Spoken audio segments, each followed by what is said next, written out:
आज मैंने फिर एक और स्टॉक में ट्रेड लिया था, उस वीडियो को ज़रूर देखना, आपको आई बटन में लिंक देखने को मिल जाएगा। क्यों देखना है? क्योंकि जो आपकी लर्निंग है ना, वो डे टू डे इम्प्रूव होनी चाहिए। ओके, ऐसा नहीं कि हाँ, 2023 भी ऐसे निकल गया और 2024 भी ऐसे निकल जाए। ओके, ऐसा बिल्कुल भी नहीं होना चाहिए। तो मैं आपको फोर्स कर रहा हूँ, जाकर वो वाली वीडियो ज़रूर देखना, सो दैट आपको रीज़न पता चल सके कि क्यों ट्रेडर निकेश ने पर्टिकुलर इसी स्टॉक में एंट्री ली हुई है। तो एनालिसिस में आगे बढ़ते हैं। जो आज का हमारा पहला इंट्राडे स्टॉक है, जिसका नाम है डाबर इंडिया, टाइम फ्रेम आप देख पा रहे हो 15 मिनट का। लेकिन एक बार मैं डेली टाइम फ्रेम दिखाता हूँ, डेली टाइम फ्रेम पर क्या देखने को मिल रहा है। आप डेली टाइम फ्रेम देखोगे ना, यहाँ पर इसका एक रेजिस्टेंस है। ये क्या है? इसका एक रेजिस्टेंस है। आप देखोगे नीचे गया था लेकिन क्लोजिंग ऊपर है।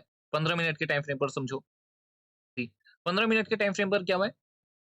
ऊपर एक रेजिस्टेंस है, यहाँ पर एक सपोर्ट है जहाँ से हमें बाइंग देखने को मिली। लेकिन फाइनली यहाँ पर नीचे क्लोजिंग आ चुकी है। अगर ये स्टॉक ऊपर चलना शुरू करता है तो आपको एक अच्छा खासा प्रॉफिट यहाँ पर देखने को मिल सकता है। एटलीस्ट अपने इस वाले लेवल तक आ सकता है।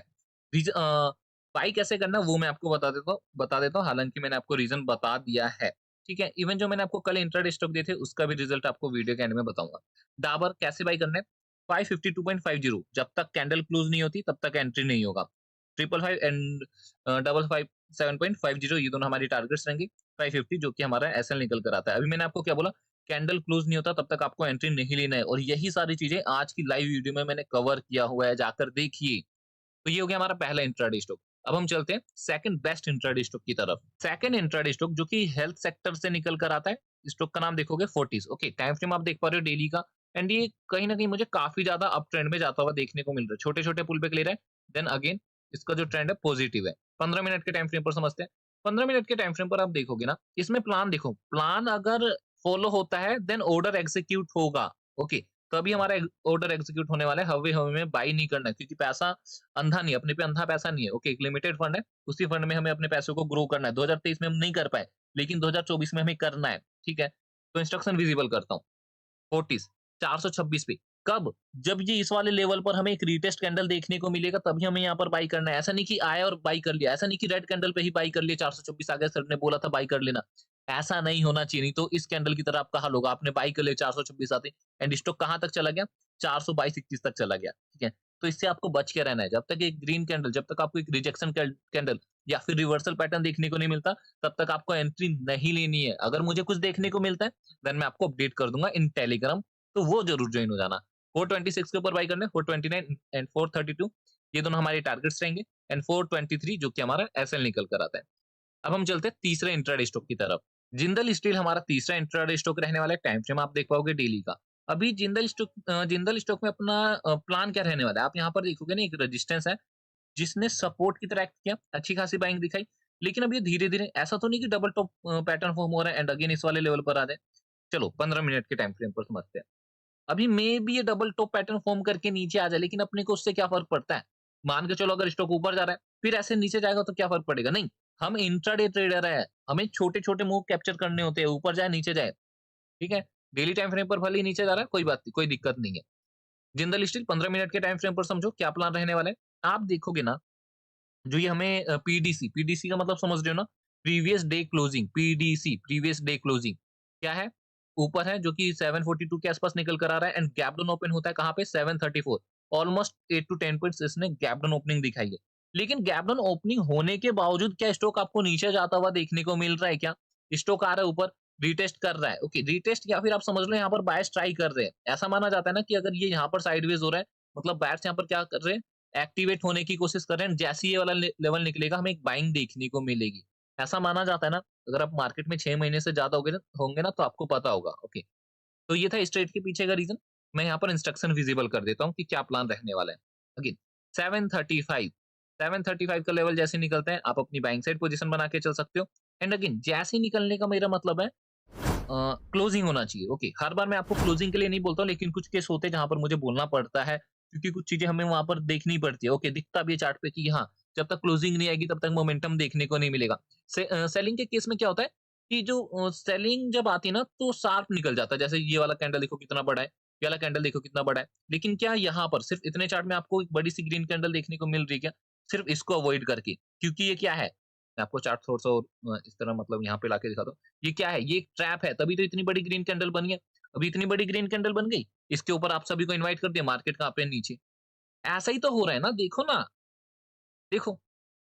एक रेजिस्टेंस है, ओके, एक रेजिस्टेंस है, जिसका हमें एक ब्रेकआउट देखने को मिला, इसका हाई क्रॉस हुआ, रीटेस्ट पे भी आपको बुला दिया, लेकिन मार्केट कहाँ है? मार्केट नीचे है।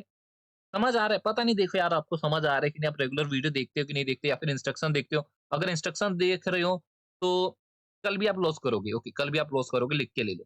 सिर्फ इंस्ट्रक्शन के बेस पर आपको ट्रेड नहीं लेना है, आपको प्लान बनाना है, देन उसके हिसाब से आपको अपना ऑर्डर एग्जीक्यूट करना है, ओके।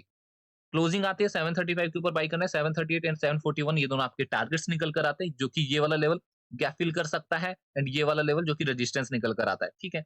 एंड 732 जो कि हमारा क्या है? क्लोजिंग प्राइस एसएल निकल कर आता है। ये हो गए अभी तक के 3 बेहतरीन इंट्राडे स्टॉक। अब हम चलते हैं वीडियो के फाइनल इंट्राडे स्टॉक की तरफ। फाइनल इंट्राडे स्टॉक जिसका नाम है IIFL finance limited, time frame आप देख पाओगे डेली का।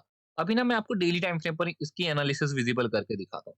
क्या देखने को मिल रहा है? एक ट्रेंड लाइन देखने को मिल रहा है, जहाँ पर बायर्स काफ़ी ज़्यादा एक्टिव थे। मतलब जब भी आता था ना ट्रेंड लाइन पे, तो हमेशा बाइंग देखने को मिलती थी। एक बार तो ट्रैप कर दिया, लेकिन फिर इन द एंड कहाँ गया? ऊपर गया। अगेन फिर से कहीं न कहीं वी कैन से एक और ट्रैप आ रहा है। अभी ये मैं नहीं बोल रहा हूँ कि यहाँ तक आएगा, ओके, जहाँ से स्टॉक गिरा है ना, वहाँ तक भले ही ना आए, लेकिन अपने इस वाले लेवल को रिटेस्ट करने जाना चाहिए। ओके, ये हो गया पहला रीज़न कि स्टॉक ऊपर जा सकता है। नीचे भी आ सकता है, वो भी मैं आपको बता देता हूँ। ओके। मैं दोनों बातें नहीं कह रहा हूँ कि मैं दोनों बातें नहीं कर रहा हूँ। मैं यहाँ पर प्लान बनाने की कोशिश कर रहा हूँ। अगर हाँ, ऐसे-ऐसे होता है देन मैं ऑर्डर अपना एग्ज़ीक्यूट करूँगा। अगर नहीं हो रहा है मैं अवॉइड कर दूँगा। एंड अब नीचे क्यों आ सकता है वो मैं समझ लेता हूँ। ओके, सी यहाँ पर देखो। ऊपर वाला केस मैंने आपको बता दिया ना कि ट्रेंड लाइन को टच करने जा सकता है, रिटेस्ट करने, एंड इस वाले ट्रेंड लाइन से हमें हर बार बाइंग देखने को मिली, तो यहाँ से भी हमें एक बाइंग देखने को मिल सकती है, क्योंकि अपसाइड के रीज़न। सेलिंग क्यों आ सकती है वो मैं आपको बता देता हूँ। तो देखोगे ना, जैसे अभी मैंने प्रीवियस स्टॉक दिखाया था, जहाँ पर हमें एक ब्रेकआउट देखने को मिला, लेकिन ब्रेकआउट के बाद मार्केट कहाँ आ गया था? नीचे आ गया था। जाकर देखो, बैक करके देखो वीडियो में, आपको पता चल जाएगा। ओके, ब्रेकआउट आया था, सबको इनवाइट किया, रीटेस्ट पे भी इनवाइट किया, लेकिन मार्केट कहाँ चला गया? मार्केट चला गया नीचे। तो यहाँ पर मेरे पास दोनों तरफ के प्लान रहने वाले हैं, इंस्ट्रक्शन विजिबल कर देता हूँ। आईआईएफएल, ओके, आईआईएफएल बाय कैसे करना है? जब तक आपको इस सेकंड लास्ट वाले ग्रीन कैंडल के ऊपर क्लोजिंग देखने को नहीं मिलती, कब? 5 मिनट की एक भी कैंडल, ओके, देखने को मिलती है, आप आँख बंद करके एंट्री ले लेना, ये दोनों आपके टारगेट्स रहेंगे एंड ये आपका एसएल निकल कर आता है। सेल कैसे करना है? सेल में क्लोजिंग चाहिए क्या? नहीं, सेल में आपको क्लोजिंग नहीं चाहिए। जैसे 604 का लेवल निकलता है, आप सेल कर देना, 601 एंड 598 ये दोनों आपके टारगेट्स होंगे एंड 607 जो कि हमारा एसएल निकल कर आता है। ठीक है? एंड अगेन अगेन आपको एक बार फिर से फ़ोर्स कर रहा हूँ, हालाँकि मुझे पता है मैं जल्दी बोल रहा हूँ। मैं आपको फिर से फ़ोर्स कर रहा हूँ, वो वाली वीडियो ज़रूर देखना। अब मैं आपको बता देता हूँ, जो मैंने आपको लास्ट टाइम इंट्राडे स्टॉक दिए थे, उनके क्या रिज़ल्ट आए, जिनमें पहला नाम निकल कर आता है विप्रो का। तो विप्रो में हम चेकआउट कर लेते हैं। विप्रो मैंने दिया था, विप्रो फिर से गैप डाउन ओपन हो चुका है। सी मैं यहाँ पर वेट कर रहा हूँ इंस्ट्रक्शन का कि let me check where is okay, हालाँकि ये गैप डाउन ओपन हो चुका है, लेकिन कोई बात नहीं। ठीक है? ये हमारा पहला इंट्राडे स्टॉक था कल की वीडियो का, जो गैप डाउन ओपन हो चुका है, जहाँ पर हमारी एंट्री एक्टिवेट नहीं होती, लेकिन स्टिल मैं इसको कैच कर लेता हूँ। ओके, बाइंग में ही, लेकिन कोई बात नहीं। सेकंड इंट्राडे स्टॉक जहाँ पर हमारे टारगेट हिट हो गए एंड टारगेट हिट होते ही मैंने टेलीग्राम में भी अपडेट कर दिया था। ओके, तीसरा intraday stock Uno Minda. Uno Minda buy करने के लिए दिया था इसके ऊपर, लेकिन मार्केट गए नहीं, खुलते ही स्टॉक नीचे आ चुका है, तो यहाँ पर भी हमारी एंट्री एक्टिवेट नहीं होती। एंट्री एक्टिवेट नहीं हो रही, सबसे बढ़िया बात है ना हो, लेकिन एंट्री एक्टिवेट होने के बाद ना हमारा एसएल हिट नहीं होना चाहिए। ओके, चौथा इंट्राडे स्टॉक आईसीआईसीआई बैंक। अब यहाँ पर समझो, जो आज मैंने वीडियो बनाया ना उसमें आईसीआईसीआई बैंक में ही मैंने ट्रेड लिया हुआ है। यहाँ पर समझो हुआ क्या है, आप देखोगे ना 983 के ऊपर मैंने बाय करने को बोला था। ओके, और ज़ूम इन करूँ क्या? जी, 983 के ऊपर बाय करने के लिए बोला था। अभी समझो कहाँ तक का हाई लगा है? 987.20। ओके, दोनों टारगेट हिट हो गए क्या? नहीं वे नहीं चाहिए भई, मुझे क्रेडिट ही नहीं चाहिए। ओके, मुझे यहाँ पर क्रेडिट बिल्कुल भी नहीं चाहिए, क्योंकि मार्केट यहाँ से आ रहा है ना, ये देखो ना, मार्केट यहाँ से आ रहा है, तो आप यहाँ पर एंट्री क्यों ले रहे हो?